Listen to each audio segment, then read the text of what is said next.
Take Action podcast, where we empower communication partners to feel confident with AAC. I am Lauren Greenleaf, a certified speech-language pathologist with nearly a decade of experience in AAC. Join us weekly as we dive into all of the aspects of AAC and hear from communication partners just like you who are successfully integrating AAC into their daily lives. Whether you are an SLP, a parent, an educator, or any other communication partner, you are absolutely in the right place if you are ready to take actionable steps towards AAC success today. Hello, everyone, and welcome back to another episode of the Take Action podcast. This week, I am here with Vidya, who is a mom of an AAC user. So welcome to the show. Thank you, Lauren. Thank you for having me today. Yes, I am really excited for our chat. We talked a little bit before we even pressed record, and what I heard, I can't wait to hear more of. So I'm going to have you start by just telling us a little bit about yourself and your family's journey with AAC. Sure. So I'm a mom to two boys. My older son is neurotypical and my younger son is neurodivergent. So our son, Arian, he is actually going to be 19 next week. I just can't believe it. The time has flown by so quickly. So Arian is on the autism spectrum. He's non-speaking and he uses AAC to communicate. So we have been on this AAC journey, I guess, for more than a decade now. So back in the day, we started with PECs, like how everyone does majority of the times. And at the age of 7, Arian was introduced to the world of AAC. So we got introduced to Proloco to Go. And since then, he has been communicating with AAC. Fantastic. And you guys started on Proloco to Go. Are you still on Proloco to Go? No, we are not on Proloco to Go. So we did start on Proloco to Go at age 7. Arian was doing great. We were doing lots of modeling for him and he was able to navigate the device very well.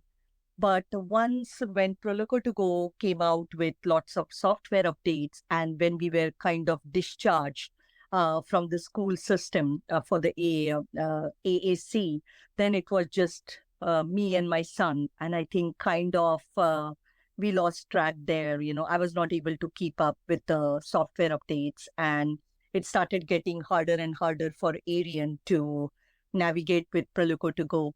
So we kind of gave up on it, but then we got introduced to Touch Chat, Word Power, prior to COVID. And I think that proved to be a blessing in disguise because we introduced Arian to Touch Chat. They did a lot of trialing and then they finally recommended Touch Chat Word Power 42. So that's the one Arian is working on. I'm actually now looking forward to upgrading it to the 60. But at this time, he's doing very well with the Touch Chat Word Power 42. That's great. And I'm glad that you guys saw a positive change. When you guys decided to change, aside from really the software updating and having a hard time keeping up, was there something about Touch Chat that really just kind of seemed to click for him that made it easier to access than Proloco to Go? Yes, I think, as you already know, Touch Chat has a predictive, like a vocabulary. So that was, I think, the ease of operating and the need to not navigate through multiple screens. I think that is what I think appealed to him. And that's how he took on to that Touch Chat, I think. And I personally liked it too. It was much more efficient. And I think the whole experience was very positive. And that's why we went ahead with the Touch Chat Word Power 42. Yeah, that makes a lot of sense. And I think that highlights one of the perfect differences between Proloco to Go and Touch Chat because they are very similar in nature, very category based. Good core vocabularies, good fringe vocabularies in the folders. But Touch Chat does have that. When I press eat, it takes me to the eat vocabulary versus just going into the food folder and then talking about the food, which you still can do in Touch Chat, but it allows you really to kind of build those more sentences. So that makes a lot of sense to me that was something that was more appealing to them. So you mentioned that you guys kind of got discharged from AAC support. Can you tell us a little bit about that or what that looked like when it happened? Yeah, so in Canada, what happens is there is a funding which is called ADP funding. So that kind of covers the assistive devices if the child needs a wheelchair or a specialized stroller. My son did get a specialized stroller. Arian can walk, but he has a lot of difficulty in walking. A few years ago, he was diagnosed with Kawasaki disease. I don't know if you have heard about that, but that affected his mobility. So kind of, it is really hard for him to walk long distances. So we kind of use wheelchair for him at this time. So he did get that through the specialized funding. So we applied through the ADP funding for Arian's device. And then what happens is they take up the case, they do trial out a few devices with the child. So I believe with Arian, they did try Proloco to go, and I think they tried the lamp. That was the of them they tried with him. But then, after completing the trial period and the assessments, it was decided that Proloco to go was the way we are going to do it. So then what happens is we pay for the ADP funding covers a portion of the iPad and the actual program, and then insurance covers the rest. And then whatever is the difference, which is not a lot, just a minor amount, is covered by parents from out of pocket. So that's how we get the funding in Canada, if anybody is interested for the ADP funding, because many parents are not aware that that is something which is available. So what happens is once, we got the device, then we were under the guidance of an SLP. So what she used to do, she used to visit Arian's school, and she used to do like observation and assessments. She did do a few home visits to come home and see, how to basically train me on how to help Arian, how to model on his device. So I think that took like maybe around 3 to 4 months. I don't exactly remember the time period, but I think around 3 to 4 months. So at that time, everything was going great.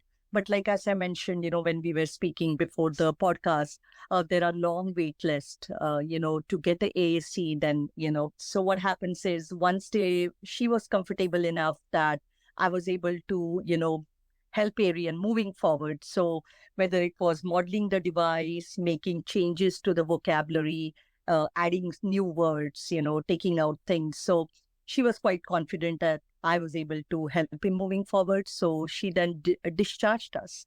And I think that's how the whole journey went. So we were doing still, even after, she discharged us, we were still doing quite good, unless the Crescendo latest software came up. And I think then is when the things started changing for us. And then Arian, he started losing interest in using the Proloco to go.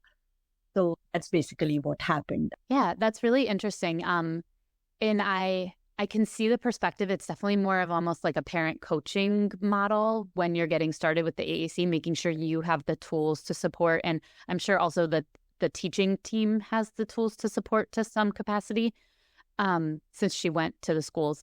So, but not necessarily providing direct support, and kind of just like sending off as needed so that she could make space for other AAC users. Correct.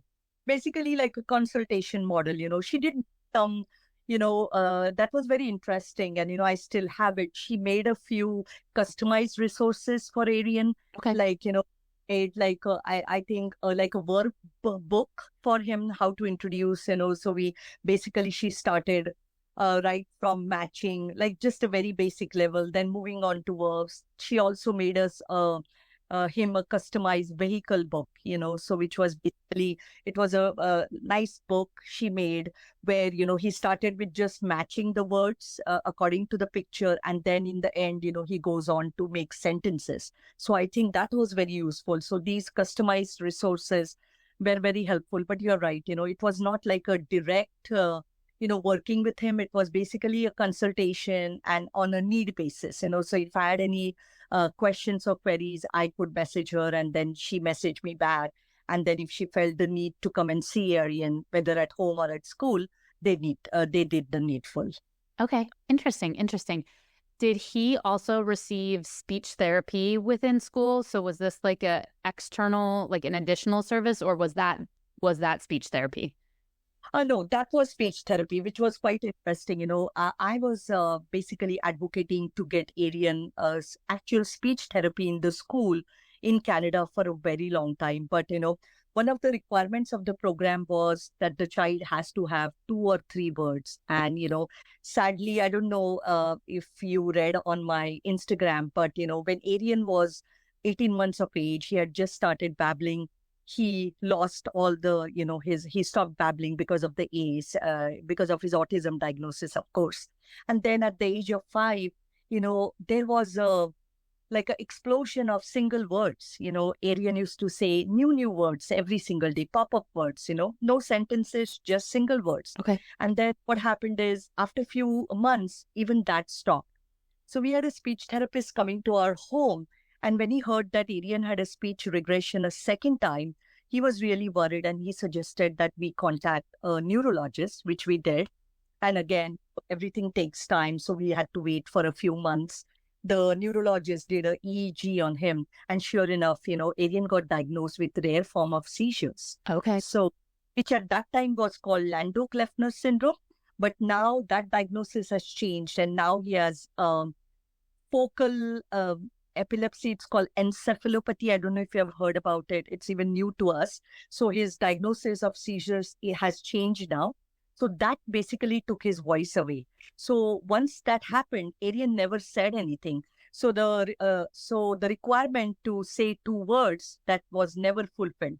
So he never got any speech therapy. We were doing private speech therapy at home, but in school, that was it, just the AAC. That was the speech therapy, basically. Very, very interesting. And I can only hope things have changed in the last few years since you guys are he's almost 19 now. So that would have been a while ago.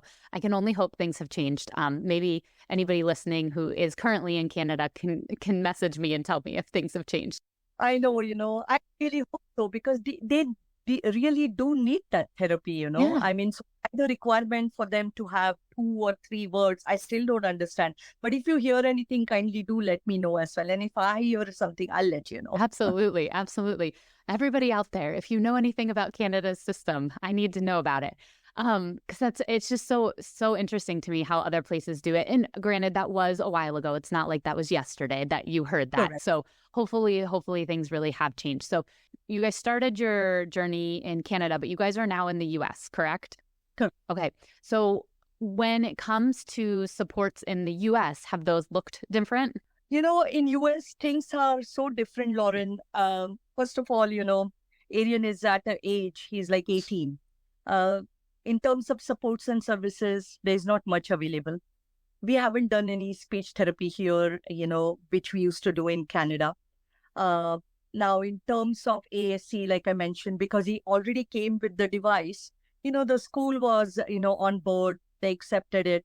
But again, how much of it is getting used? Like we were discussing, the student ratio is large in these classrooms. So how much of a training this EAs have and how much of Aryan's device is getting used, to be very honest with you, I don't know. So I think I feel the whole responsibility is now on me to basically, continue modeling of that device. And, basically, like today, in fact, I put up a post, because we don't only communicate for requesting. There are so many different functions, which we communicate for. So, and also I'm trying to always see, how I can incorporate his device into literacy activities, because that's important. That's a big portion of the day. Yeah. So basically, that's the big difference. So here, I'm on my own. I don't have any guidance at this time. So, I do know that a lot of parents, they customize their child's devices, which is really nice if it helps them. I haven't done much customization because, to be very honest with you, I am not very good at it. I'm in the process of still learning. Yeah. But yes, there are a few things which we have customized and, like basically I'm still doing a lots of research, what else can I do? And as we spoke before, Aryan is quite confident with the touch chat word power 42. So I'm looking to upgrade it to the 60. But then again, it's a new vocabulary. So now everything, I have to start from scratch because the 42 was programmed with lots of folders with his information. That customization is not available in the 60. So I'm now in the process of learning how I can do it. So hopefully, I can customize his device to the 60 and we can move forward. Yeah. And I think you highlighted a couple of things there. We definitely have challenges in the US, depending on what pocket you're in and what school system you're in and what area. Like there's obviously all these caveats, but I've seen personally a lot of movement away from full support of our older individuals who use AAC devices, which ultimately isn't really helping because a lot of these kids are getting ready to transition out. I mean, I know he's not transitioning out anytime soon, but within the few years he will be. And that AAC device is going to be so useful in whatever decisions you guys decide to make after that schooling ends. And we have this ability at these older age levels to really support a lot of that really functional everyday communication within a system. And truly, they should be getting support from a speech therapist in general in some capacity. And I would guess that your teaching team is supporting it to some capacity, but there's definitely a huge area of need to make sure that we're truly addressing and truly supporting these older kids that are using AAC. Oh, I do want to add one thing, Lauren. I just remember. So yes, there is a speech therapist who comes in the school. Okay. I think it's I think that's what it's in the IEP in terms of supporting the AAC. So I think he gets around 15 or 20 minutes at a time. Okay. And she comes to the school, I guess, maybe once or twice in a month.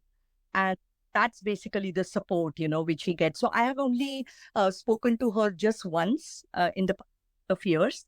But that's it. So I think that's the only support, in terms of getting a guidance from a speech therapist. Yeah. It's that, 20 minutes, which I'm still thankful, but because it's better than nothing. Yeah. And I think that's a conversation I've had with many parents that is the recommendation from the school or the services that they're being provided.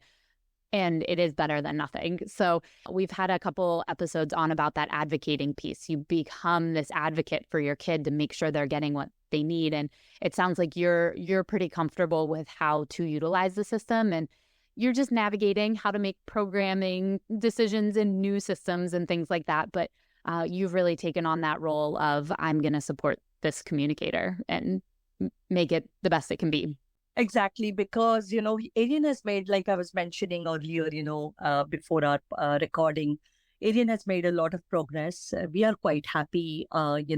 We still struggle with initiating. We have always been struggling with that. But again, that basically also comes from the motivation, our children with autism struggle with it. So as long as, he's able to communicate with us whenever he needs to, and he has shown it to us in multiple situations, we are comfortable. We are happy with that. Yeah, no, that's fantastic. And for anyone that is listening, you can also, the school system provides supports, but there are usually private practices and professionals that can also provide a lot of supports. You guys just don't seem to need one right now, which is wonderful, but that is something that's available. Again, there tends to be wait lists, but not always. Sometimes you can get a rare gem of a place that doesn't have a wait list, and that's really, really helpful. Correct. So let's kind of go back to kind of the beginning of your journey or even throughout your journey. What has been some of the biggest challenges you guys have had to face with incorporating AAC into your life? So basically, in the beginning, when we got introduced to the AAC, of course, modeling. Mm-hmm. Think like all parents, even myself included, I was very, very overwhelmed, at that time. I didn't know, how am I going to model, because they only told us model. It's very easy to say, but what we need as parents, we need that actual guidance as to what are the things we can model. Yes, they did suggest some, but, that was not enough. So it was really hard. Also, the second challenge was knowing the system. And, that goes kind of, you start knowing the system once you start using it. Like now when I talk to other parents about AAC, when they ask me about Arian's journey, it's like, you don't have to know everything. just start using the, device, and slowly you will start to learn. So in the beginning, it was a lot. And then also, I was the person whom Arian spent the maximum time with. So I kind of, brother and my husband, they were kind of on board, but, my husband was traveling a lot. So it was not possible for him to basically, do the modeling for my son. My older son, he was like, even he was very young. So for him to, do the modeling, that was also not a possibility at that time. Now things have changed. Now things are different. But back in the day, I just felt like, it was just me. Mhm. I was basically, responsible to teach Arian that language. Yes, we did get some support from the school. Arian was in a self-contained classroom. It was a smaller student to teacher ratio, which was good. But once again, every child in that classroom needed substantial support, including my son. So, they were really not able to do a lot terms of using the AAC to do the modeling. So they tried their best, whatever they could do. So I think those were the big challenges at that time. But I think I'm glad that, slowly I started getting more and more comfortable once I started using the device. And I guess then the things changed after that. Yeah, I think those are really important highlights. And the one that I don't talk about very often is that idea that you were kind of like, you were the one, you were the person. You had support from other people, but generally speaking, like it was you. And that's a lot of pressure for one person to be like, I will communicate and I will be the one that teaches this, especially when you're already overwhelmed, haven't learned the system, and don't really even know where to start with the modeling. Because it was so much, it was not only communication, Arian's, other therapies, Arian's seizures, and lots of other activities. It was kind of, I just felt like kind of burnt out at that time, because at one point of time, I know I was driving Arian around every day for some kind of therapy, some kind of a program. And then, I met this one parent friend of mine, she suggested, maybe Vidya, you need to start slowing down. And, I took up that offer. And I think that helped in the long run, because, I basically felt like I was doing a lot. Mhm. And, I was getting exhausted. I was getting burnt out. But once I changed the approach, I think that basically kind of helped me to focus more on communication and focus on the things which was beneficial for Arian. So I started cutting down on going to various programs. When they are younger, there is much more things available out there. I'm sure it's the same in US as well. But once they start growing older, like now, it's been 4 years we are here, and I haven't taken Arian to any program. And I sometimes wonder, like, is there anything out there? I'm sure there is. It just, I just need to take the time to find, what's out there, and, how I can start taking Arian again into the community. Yeah, I think that's a really important note for professionals, to make sure that we are considering all of the other hats you guys are wearing as parents and all of the other things you are trying to juggle. It's a lot. I mean, I struggle juggling my kids' stuff, and it's just a lot. There's so many bits and pieces.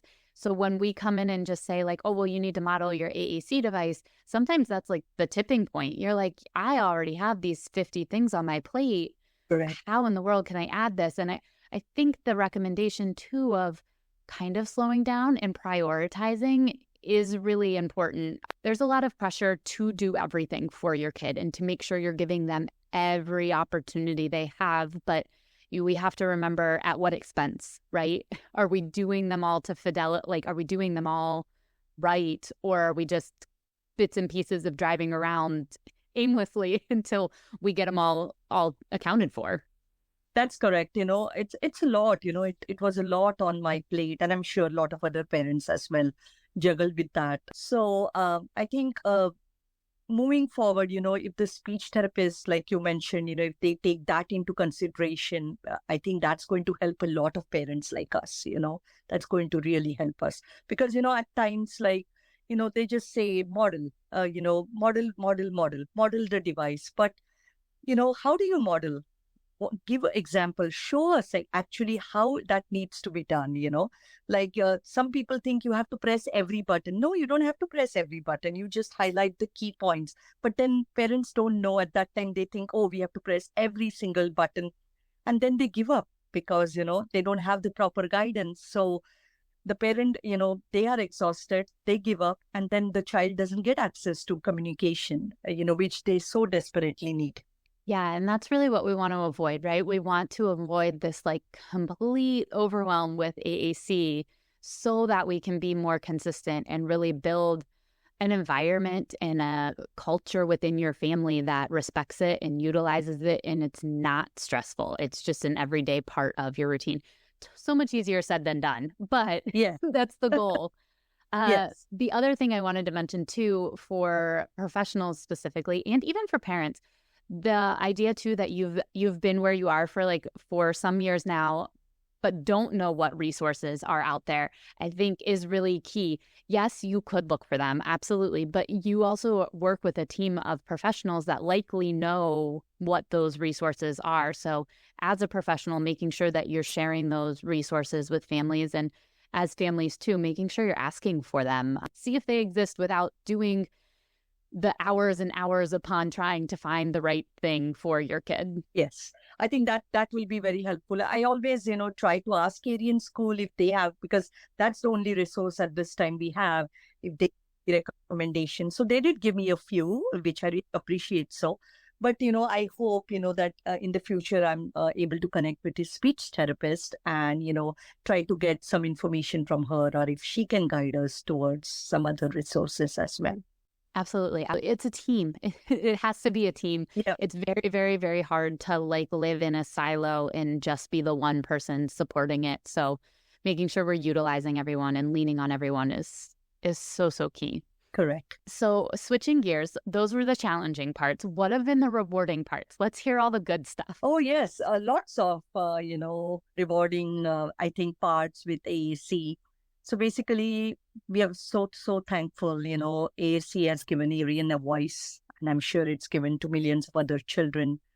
So just a couple of things, I would like to share. I'm sure lots of parents will relate to it. So, starting from when Aryan was younger, every day I used to say, I love you, Aryan. I love you, Aryan.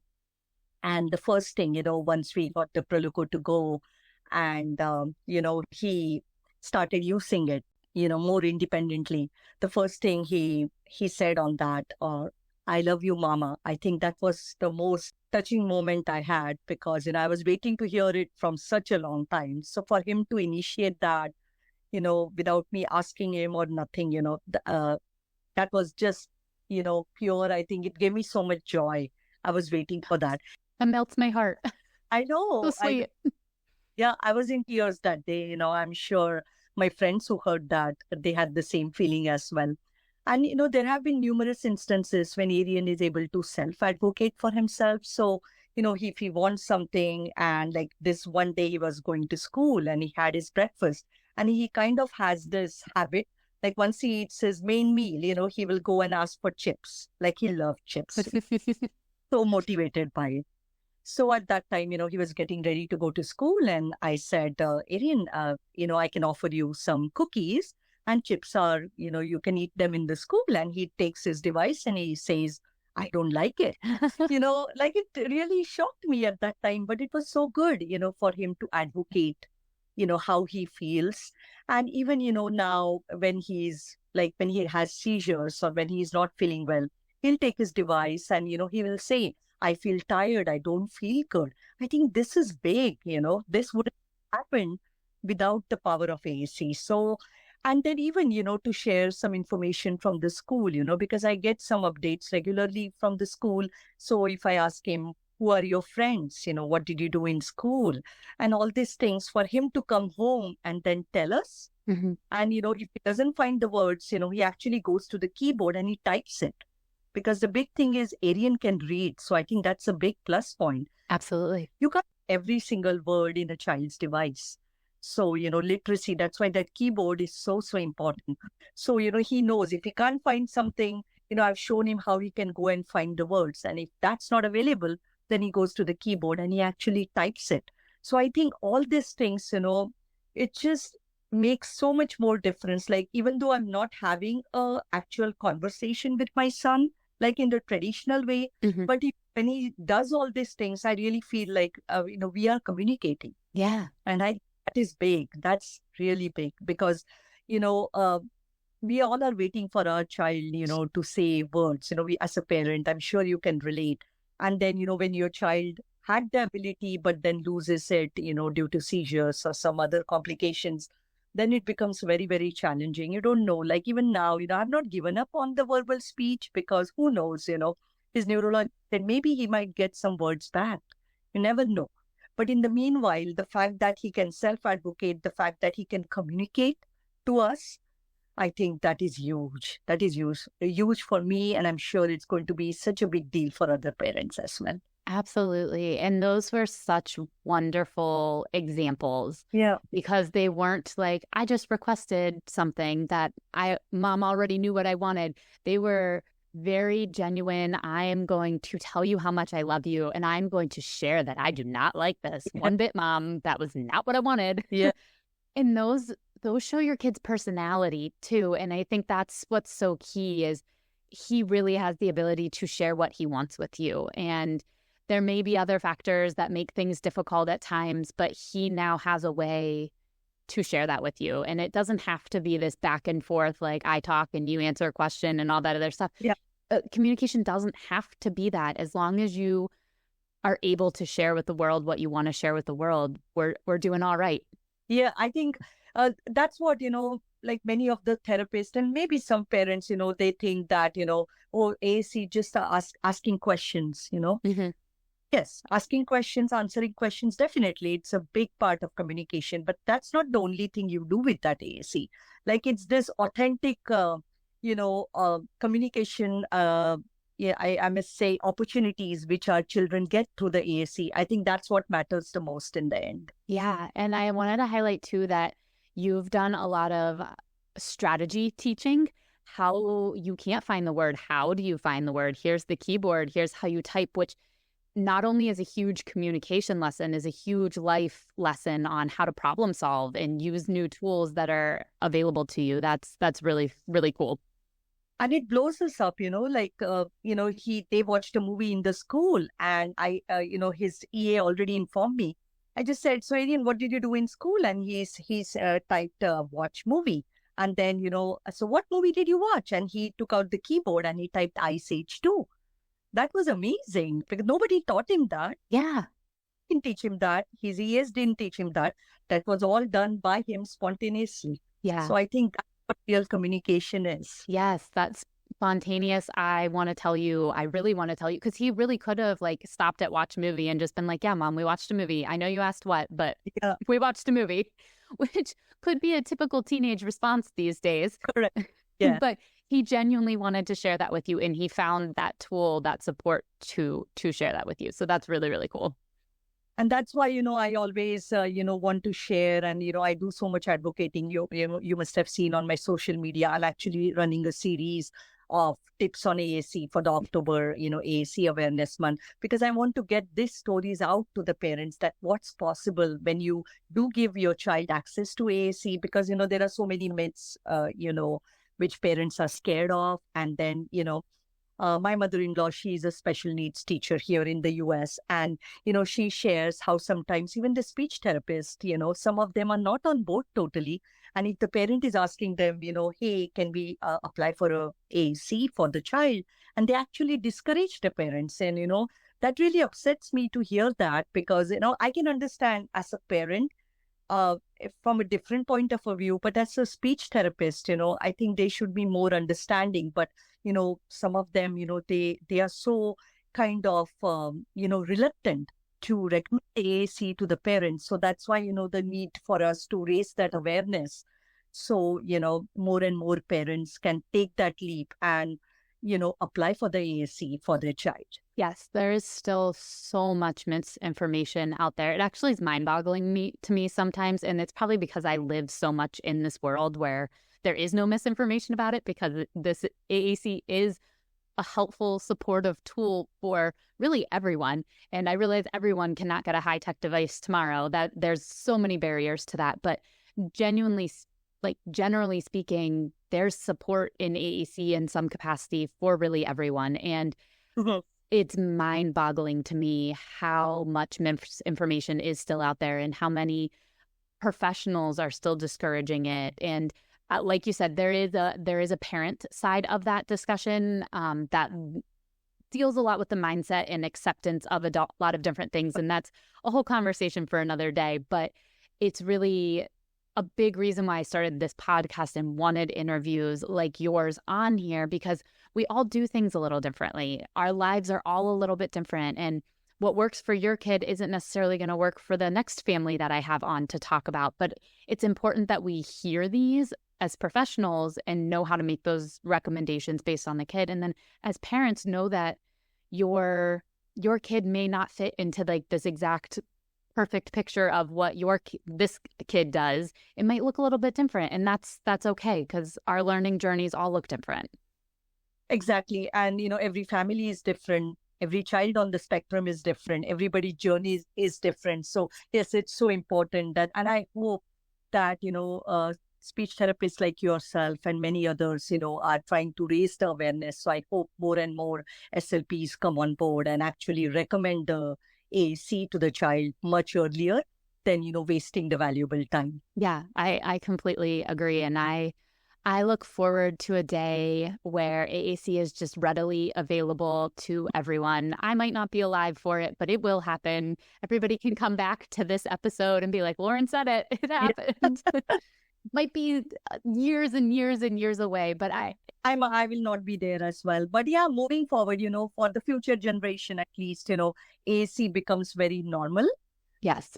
There is this consensus between the parents and the therapists. So, the child is the one who benefits from it. So once everybody is on board.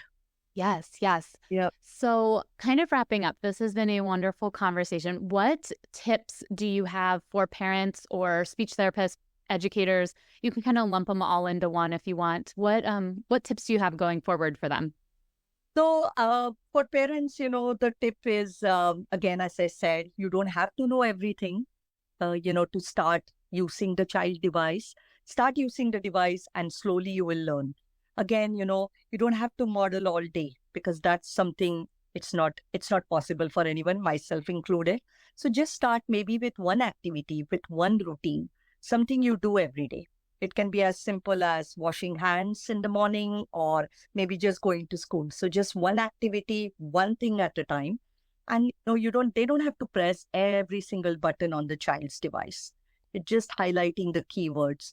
The other thing I would like to, the main thing, which many people don't realize, it's very simple, but happens, charge the child's device. Yes. Very, very important, because sometimes they take the device to school, but nobody can use it because there is no charge in the device.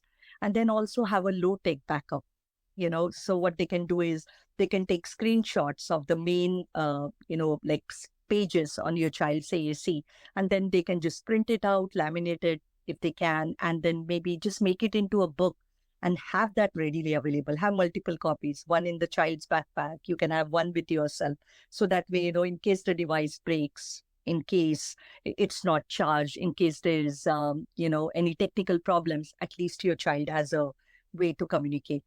And then the other thing is be open to using the AAC. Don't listen to, there are so many myths. Oh, my child will not speak. If they get access to AAC, they will not be able to have verbal speech.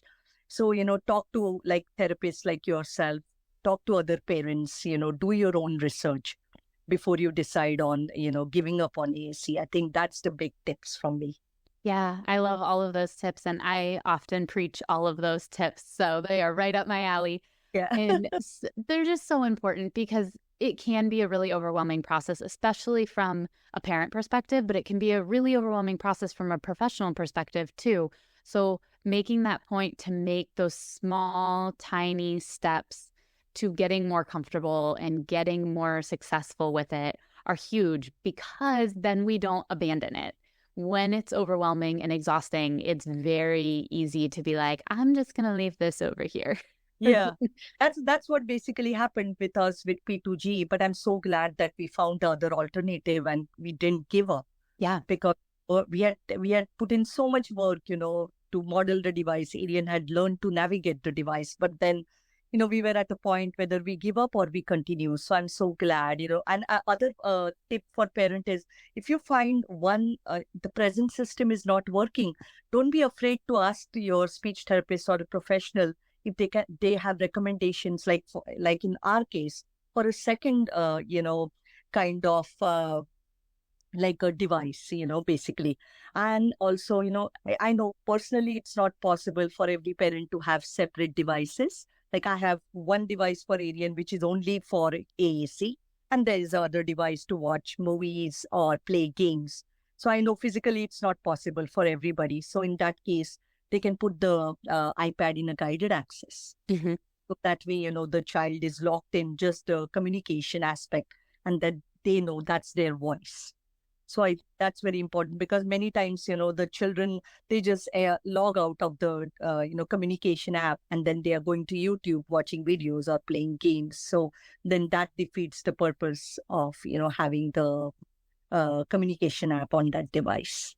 Yeah, those are great additional tips. And the guided access is a really cool tool. And I've heard a lot of people use that, right? There's some really good stuff, and I utilize that in a lot of my situations. There's also sometimes where guided access does kind of inhibit some things because sometimes we're going to like YouTube to communicate.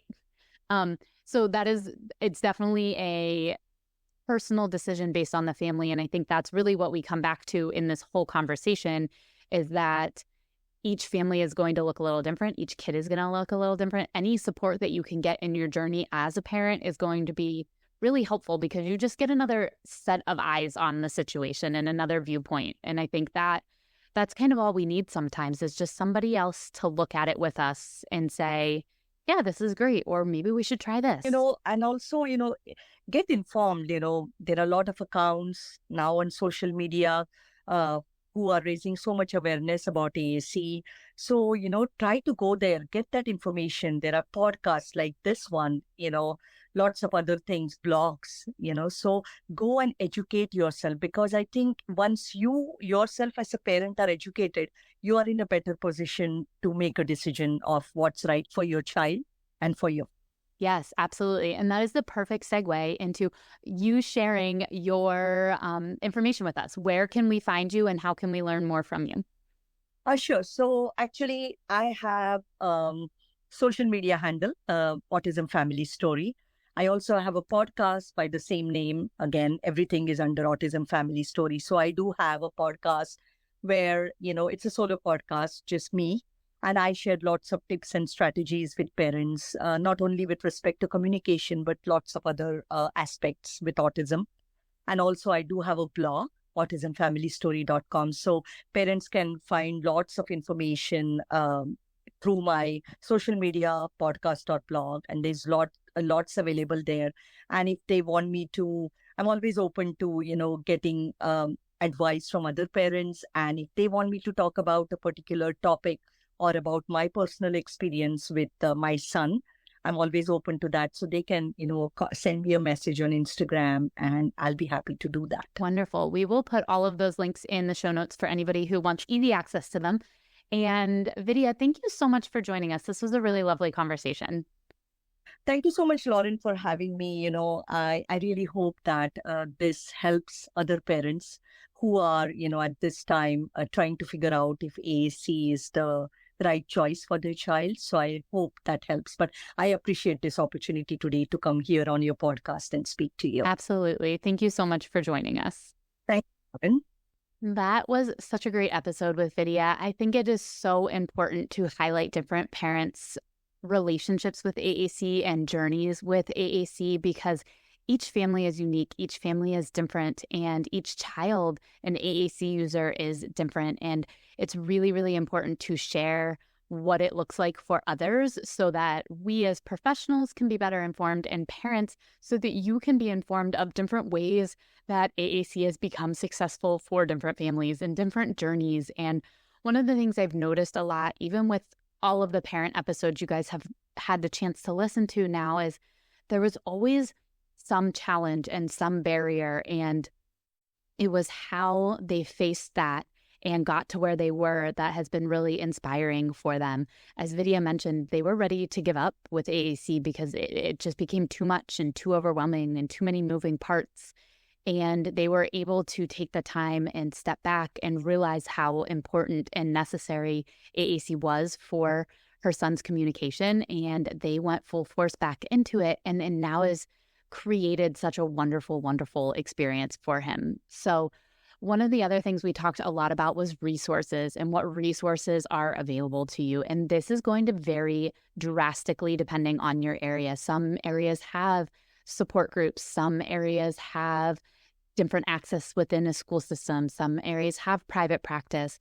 Some areas have adult programs or consultations available to them. So I really encourage you guys, as your take action step this week, to come up with some of those resources that are available to you. If you are a professional and you have access to those resources and know what those resources are, please create a list for your families and create some support around that. If you are a family who knows what supports are available to you guys in your area, it's really helpful to share that with the professionals you do work with.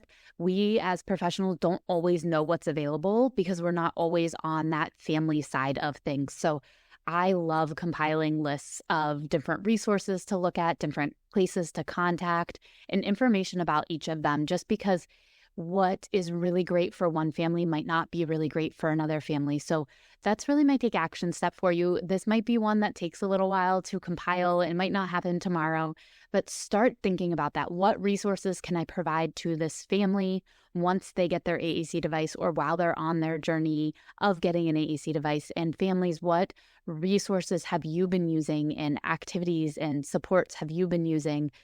And can you share that with the professionals you work with? I think once we start to create better lists and resources, we're really able to better support our AAC user. And that is what all of this is about, right? We are trying to better support our AAC users and their journey through communication.